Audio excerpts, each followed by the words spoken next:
Creo que voy a hacer una versión express de la reflexión de esta mañana, ¿sí? 11:15, ¿no? Así que voy a hacer algo express, ¿sí?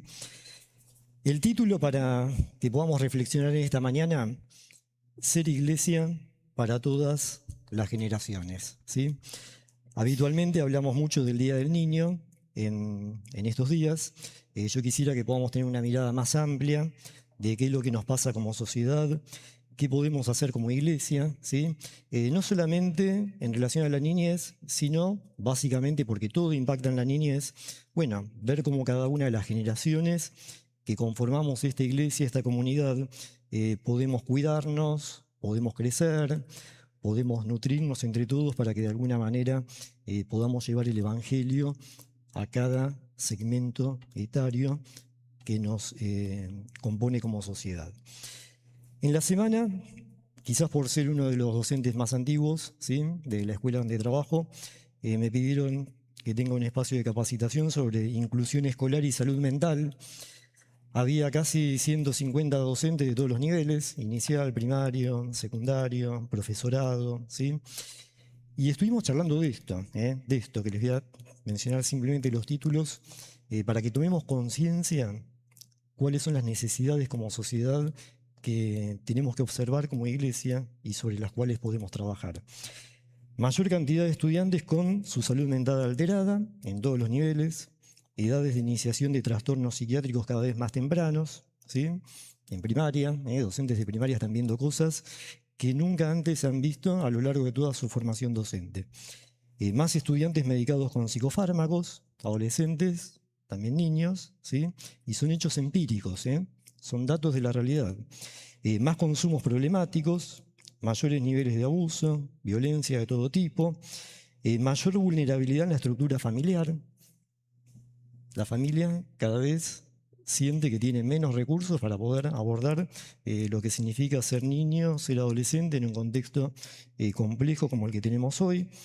Mayor demanda sobre las escuelas y distintas instituciones en temas de salud mental.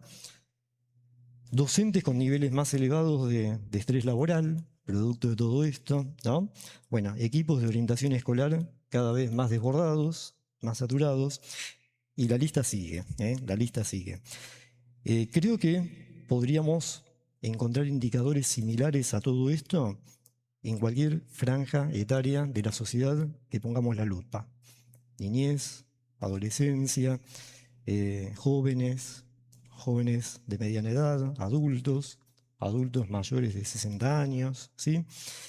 Y yo pensaba en esto, ¿no? ¿Qué nos está pasando como sociedad para que, si prestamos atención y miramos con cierto nivel de empatía, nos vamos a dar cuenta que hay muchas situaciones, que hay muchas cuestiones que nos están pasando, que nos afectan, ¿sí?, que nos rodean permanentemente? Quizás muchos de nosotros sufrimos algunas de estas cuestiones, y evidentemente hay algo que se desarmó a nivel sociedad, a nivel comunidad más amplia, a nivel país, a nivel nación, a nivel humanidad. ¿Qué nos está pasando? Que nos pasan todas estas cosas, ¿sí? Teológicamente, hace un par de domingos atrás, yo expliqué el concepto de pecado como amartía, ¿sí?, la palabra griega, que significa que estamos errando al blanco. Estamos fuera del propósito que Dios diseñó originalmente para el ser humano y para la humanidad a lo largo de toda su vida, desde la niñez hasta la adultez más grande, más mayor, podríamos decir. Eclesiológicamente, a nivel iglesia, en general, creo que deberíamos hacernos la pregunta: ¿qué película estamos mirando? ¿Dónde estamos posicionados? ¿Sí? ¿Qué estamos haciendo? ¿Cómo estamos viviendo nuestra manera de ser cristianos para ver cómo el Evangelio de Dios puede modificar muchas, y yo diría todas, estas situaciones que vemos y que generan gran deterioro en nuestra calidad de vida? ¿Dónde estamos parados como cristianos que formamos parte de una comunidad global, ¿sí?, absolutamente global, qué estamos haciendo, cómo estamos viviendo la fe para modificar algo de todo esto. Y quizás si queremos ampliar un poquitito la mirada, vamos a una perspectiva un poco más sociológica. Hay un autor que es periodista, Diario de la Nación, ha escrito varias obras, Sergio Sinay, seguramente han leído algo de él. Hace 20 años aproximadamente escribió un libro que se llama Conectados al Vacío. Conectados al Vacío. Lo escribió hace 20 años atrás, ¿no? Uno puede decir, ¿mejoró esta conexión con la vida? ¿Mejoró esta vinculación unos con otros? ¿Que es de lo que trata el libro? Bueno, lamentablemente, hoy estamos mucho más conectados al vacío, al sinsentido, ¿no? Que lo que probablemente decía Sergio Sinay hace 20 años atrás. Y ante todo esto yo me pregunto, ¿no? Bueno, ¿qué de nosotros, como personas de fe, como personas que queremos dejar una huella, una impronta espiritual en cada uno de los ámbitos que nos movemos, como venimos predicando de esto a lo largo de todo este año, con la serie de Jonás, con estos temas libres, lo que predicó Gerardo el domingo pasado, ¿sí? Todo tiene que ver con todo, todo está absolutamente conectado. Y la buena noticia, porque el Evangelio es una buena noticia, es que podemos mejorar, que algo podemos hacer alrededor de todo esto que nos rodea. Y es acá donde la Iglesia, como comunidad de Dios, ¿sí?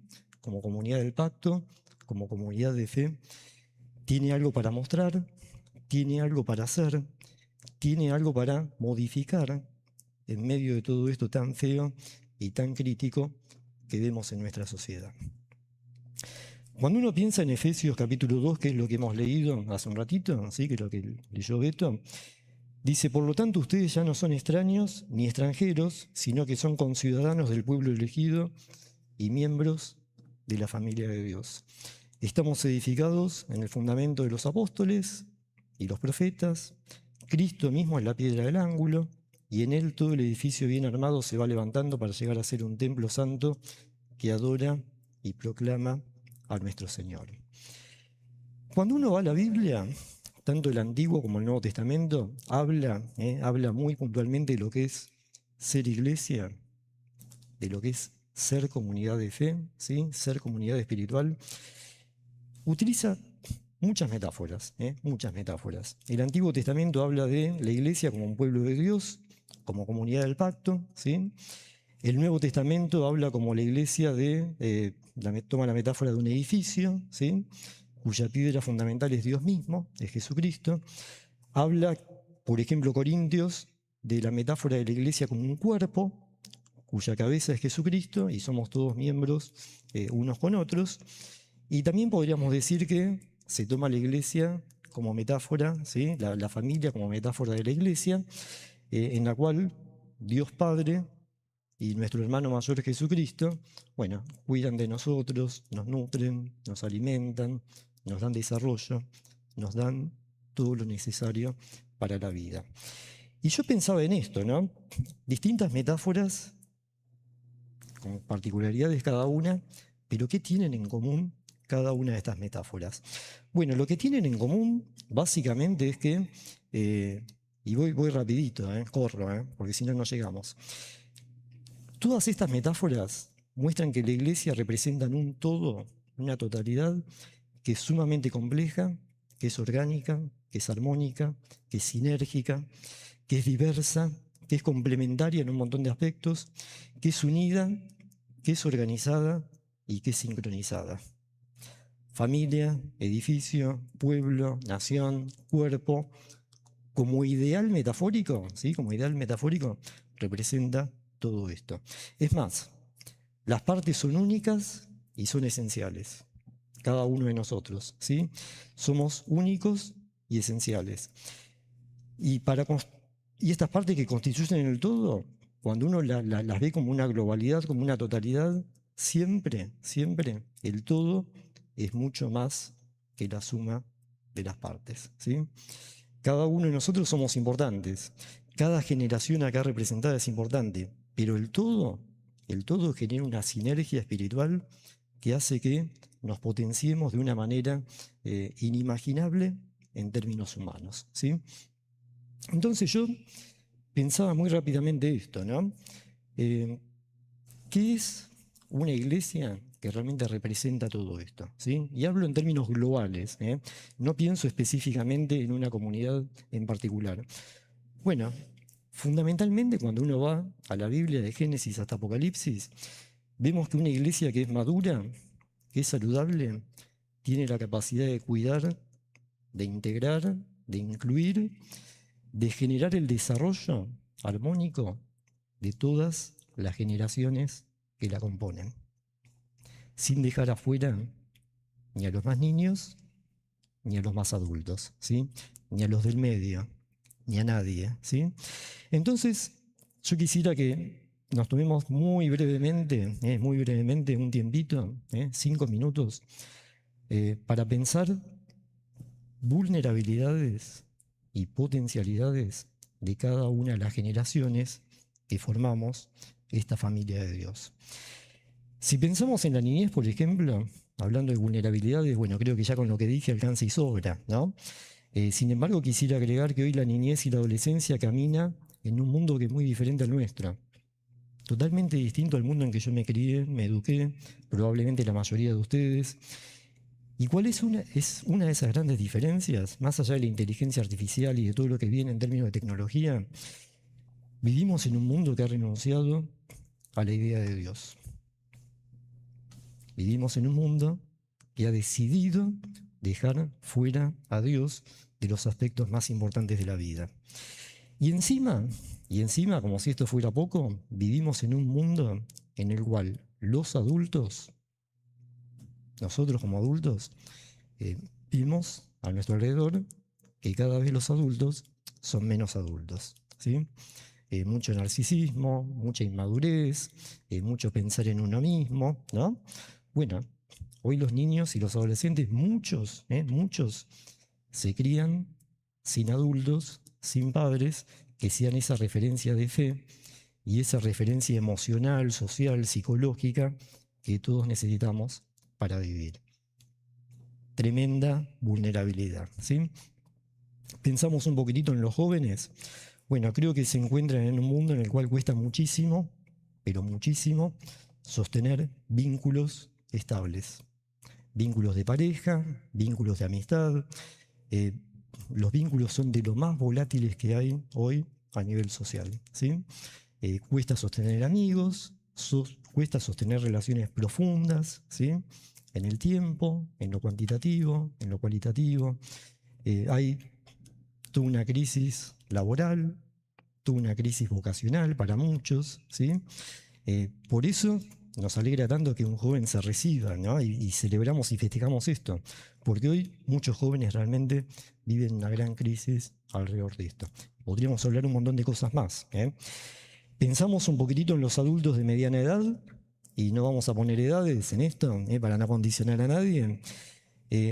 Creo que los adultos hoy están viviendo una crisis existencial muy profunda, de su identidad, de redefinir qué rol juegan a nivel social, cuáles son nuestras responsabilidades, qué necesitamos, dónde nos apoyamos como adultos, ¿sí? Y así podríamos seguir nombrando un montón de cosas. Rupturas familiares, peleas familiares, ¿sí? La gente de mi edad hoy está entre dos puntas, ¿no? Terminar de criar a sus hijos de alguna manera y de la mejor manera posible, y también atender a nuestros padres y abuelos con todas las crisis de salud, con todas las situaciones propias de una persona adulta mayor en Latinoamérica, ¿no? Y estamos en el medio de todo eso. Y a veces nos sentimos tironeados, de un lado, del otro, y no sabemos para qué lado ir. ¿Y qué de nosotros, ¿no? ¿Qué de nosotros en medio de todo eso? Bueno, de vuelta, podríamos hablar un montón de cosas, ¿eh? Quisiera que pensemos en la generación mayores de 65, 70 años, un número totalmente arbitrario, ¿sí?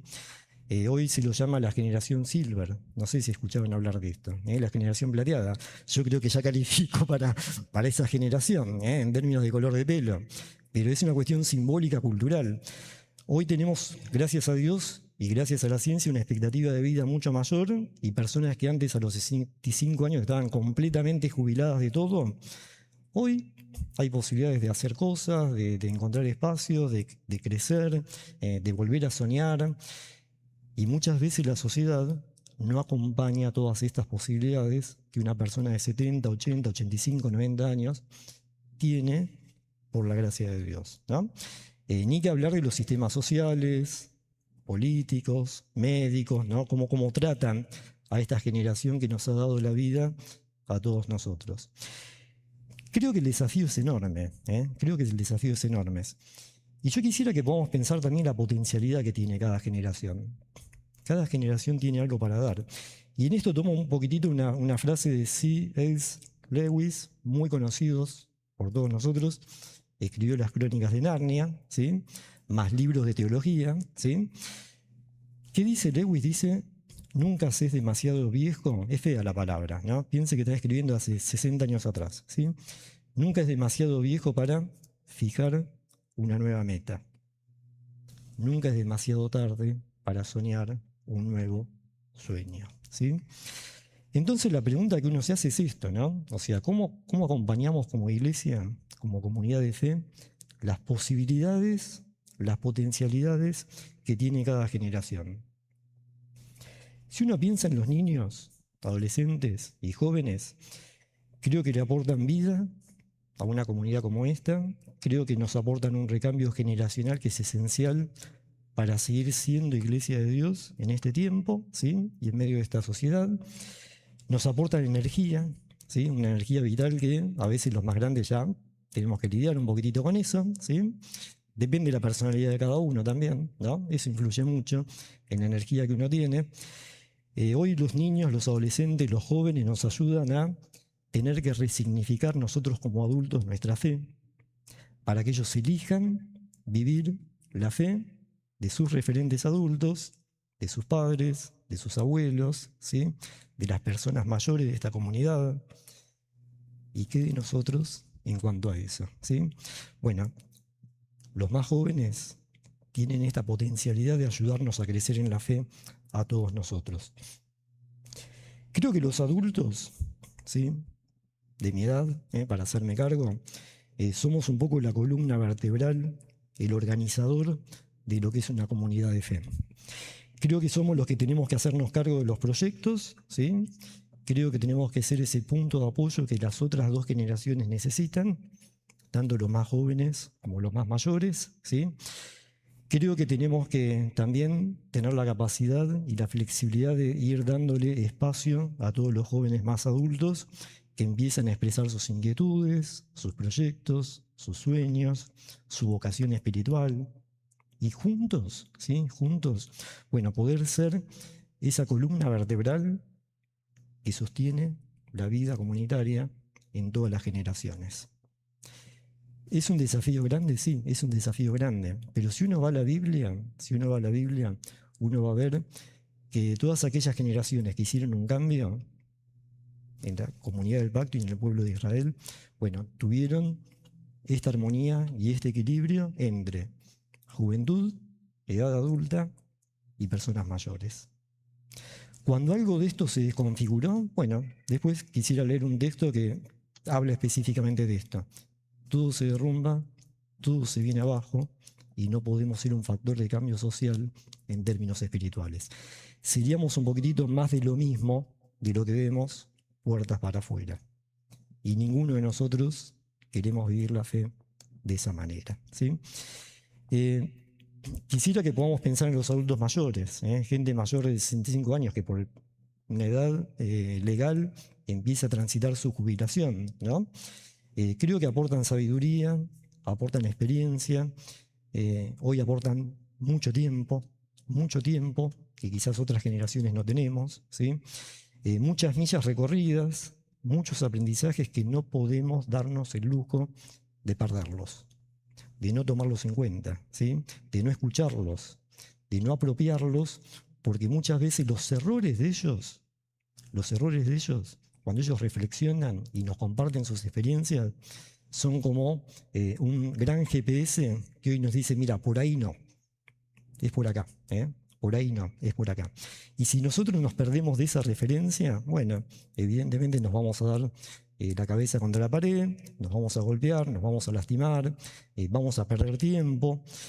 Es lo que muchas veces le pasó al pueblo de Israel en la antigüedad, ¿sí? Bueno, tenemos esas experiencias para no repetir lo malo, aprender de todo eso, y creo que la gente más mayor tiene un montón de experiencias para poder sumarnos mirando de aquí hacia adelante. Para finalizar, cada generación es imprescindible para el desarrollo armónico, maduro y saludable de la Iglesia como comunidad de fe. Todos conocemos el libro de los jueces. El libro de los jueces es un libro paradigmático, ¿sí? Para aprender muchísimo, ¿Qué relata el libro de los jueces? Bueno, relata la experiencia del pueblo de Israel cuando hay una generación que se perdió en la mirada espiritual de todo lo que había sucedido, desconoció las grandes obras de Dios y bueno, vemos que Dios en su gracia empieza a levantar a distintos jueces, a distintos líderes, para tratar de poner un poquitito de orden en el caos absoluto que había caído la nación. Y hay un texto que me parece que es muy, muy puntual en cuanto a esto, ¿no? Jueces 2, versículo 10, dice: también murió toda aquella generación, era la generación que había construido, ¿sí? Las promesas del pacto y poder tomar posesión de la tierra prometida. Murió esa generación y surgió otra generación que no conocía al Señor, ni sabía lo que Él había hecho por Israel en el desierto, en Egipto, en la toma de posesión de la tierra prometida. No tenían la más remota idea de lo que había pasado.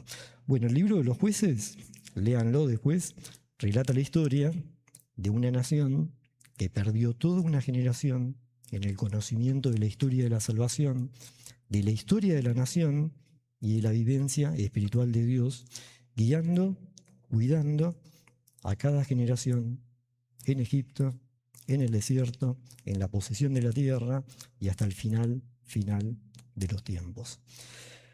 Cuando una generación se pierde, el daño es irreparable en términos de tiempo. Cuesta mucho tiempo volver a retomar lo que se perdió.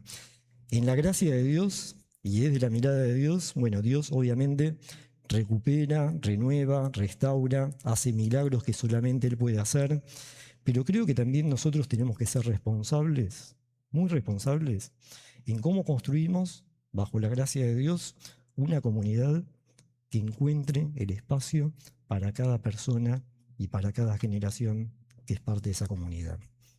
Y todos nosotros de alguna manera somos muy responsables en esto, ¿sí?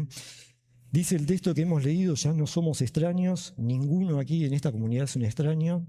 Dios conoce tu vida, tu situación, lo que necesitas, lo que sufrís, lo que te pasa. Es responsabilidad nuestra conocernos un poquitito como Dios nos conoce. Hacer el esfuerzo de escuchar, de hablar, de hacer realidad esto que dice que somos miembros de una familia, que es la familia de Dios. Y en una familia tiene que haber cuidado, tiene que haber empatía, tiene que haber gracia, tiene que haber límites, tiene que haber misericordia, tiene que haber estudio, enseñanza, afecto. Bueno, cuando la Iglesia se afirma que es familia de Dios, es porque Dios quiere brindarnos a través de este cuerpo, de esta familia, todo su cuidado a cada uno de nosotros. El Salmo 68 es tremendamente impactante, ¿sí? Es tremendamente esperanzador para todos nosotros. ¿Qué es lo que dice? Dios es muchas cosas, ¿sí? No se puede definir lo que es Dios, pero Dios mismo se define como padre de huérfanos y defensor de viudas en su santa morada y en medio de su comunidad espiritual. Dios da un hogar, otras versiones dice, hace habitar en familia a todos aquellos que se sienten desamparados. Y creo que el desafío que tenemos en esta mañana es esto, es construir bajo la gracia de Dios, bajo la inspiración de Dios, una comunidad de cuidado, una comunidad en la cual todos aquellos que tienen algún tipo de vulnerabilidad, porque todos, absolutamente todos la tenemos, ¿sí? Emocional, de salud, económica, familiar, todos tenemos algún tipo de vulnerabilidad. Bueno, Dios quiere poner su mirada en cada uno de nosotros, quiere cuidarnos, quiere defendernos, quiere incluirnos en una familia que va más allá, de todas aquellas cosas que nos pueden separar como seres humanos. Y nosotros, en el día de hoy, tenemos la posibilidad de construir esta familia de Dios, conociéndonos, viviendo en empatía y misericordia, ¿sí? Fortaleciendo la comunión en cada uno de los espacios que tenemos como comunidad de fe, orando fraternalmente unos por otros, ¿sí? Para orar por alguien hay que conocer a ese alguien, ¿sí? Hay que comprometerse con ese alguien. Y en la medida que oramos, bueno, Dios nos rescata de todo aquello difícil que estemos atravesando en un momento particular de nuestra vida. Creo que Dios nos invita a servir juntos en armonía, a compartir la fe, la esperanza, el amor, con la gente que nos rodea, con todos aquellos que nos rodean, incluye nuestra familia, nuestros compañeros de trabajo. Yo diría particularmente en este tiempo como iglesia el barrio, nuestro barrio, nuestra comunidad centro, barracas, ¿sí? Microcentro. Qué importante que podamos mostrar que hay un espacio de familia para todos aquellos que en esta vida hoy se sienten vulnerables, se sienten solos o se sienten directamente sin un lugar de cuidado y un lugar de crecimiento de manera integral. Creo que todos conocemos a Josué y a Caleb. ¿Estamos de acuerdo en esto? Son dos de los personajes más conocidos del Antiguo Testamento. Yo quiero que podamos terminar la reflexión en esta mañana con esto. La Biblia, si uno lee la Torá y lee el libro de Josué y parte de Jueces, vamos a ver que nos refleja la vida de Josué y Caleb desde niños hasta adultos mayores. Desde 0 años hasta 80 años, en el caso puntual de Caleb, ¿sí? Y creo que tiene mucho que ver con esta reflexión de esta mañana. Vemos cómo la gracia de Dios sobre Josué y Caleb fue una gracia de cuidado, de misericordia, de vocación en cada momento etario, cronológico de la vida de Josué y de Caleb. Es un ejemplo de cómo ser iglesia, ser comunidad que cuida y tiene en cuenta a todas las generaciones que la conforman. Miren, Josué y Caleb aprendieron estando en Egipto, de niños, bueno, qué es lo que es vivir en esclavitud, qué es lo que es realmente ser salvos por Dios, qué es la gracia de Dios, cómo los milagros de Dios nos liberan absolutamente de todo lo que humanamente nadie nos puede liberar, ¿sí? Josué y Caleb, siendo jóvenes, bueno, empezaron a salir de Egipto, ¿sí? Empezaron a cruzar el Mar Rojo, empezaron a transitar el camino del desierto, eran jóvenes, ¿sí? Siendo un poco más grandes, tuvieron que soportar las malas decisiones de toda otra generación que decidió no creer que era el tiempo adecuado para avanzar sobre la tierra prometida. Ellos, siendo muy jóvenes, fueron enviados a la tierra, observan, miran, descubren lo maravilloso que eran, dicen, vamos para adelante. Bueno, los otros 10 dijeron, nos quedamos anclados acá. Consecuencia, 40 años viviendo en el desierto, habiendo saboreado lo mejor de lo mejor que Dios tenía para ellos. Y sobrevivieron a eso. Y después vemos un Josué y un Caleb que con su experiencia y madurez a la muerte de Moisés, bueno, asumen el rol y toman la tierra prometida, ¿sí? Y después vemos que pasan los años y llega un momento que Josué dice, muchachos, si ustedes quieren hacer lo que quieran, bueno, háganlo. Yo y mi casa vamos a servir al Señor, ¿sí? Guía e inspiración, siendo una persona adulta de 70 a 80 años, aproximadamente. Caleb, que sí se afirma que tenía 80 años, dice, bueno, yo voy a terminar de conquistar y de poseer todo aquello que Dios me prometió. Y es más, dice, y mi fuerza es casi como la que tenía cuando conocí por primera vez esta tierra prometida, teniendo 80 años.